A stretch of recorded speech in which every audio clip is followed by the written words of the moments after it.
এরা হিন্দুদের খুশি করার জন্য বলল যে কোনো ক্রমেই খাসি জবাই করা যাবে না, কুরবানি হবে না, খুদ পাঁঠা কুরবানি করতে হবে। মানে হিন্দুদের যেমন পাঁঠা ছাড়া বলি হয় না, কথা কেন দেখেন, আমার কথা বোঝেন নাই? কালির কি খাসি দেয় না পাঁঠা দেয়?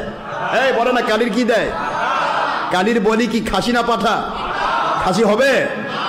এই তো এই জালেমেরা এখন হিন্দুর নিংটি ধরে কয় যে পাঁঠা দিতে হবে, খাসি দেওয়া যাবে। খাসি দিলে নাকি খুঁত হয়ে গেল। জালেম কয় কি? দোজাহানের বাদশা আখির নবী সাল্লাল্লাহু আলাইহি ওয়াসাল্লাম নিজে ছাগল এবং দুম্বা খাসি করেছেন।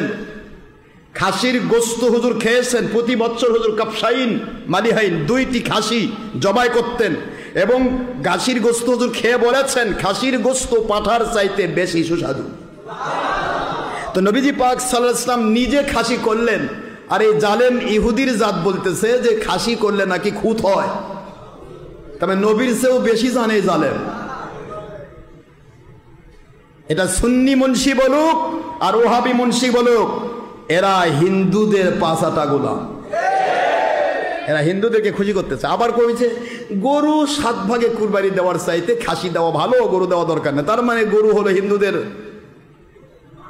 কথা কয় না, হিন্দুদের দেবতাকে বাঁচাচ্ছে মুন্সি, যাতে হিন্দুদের পক্ষ থেকে কিছু মাল আসে।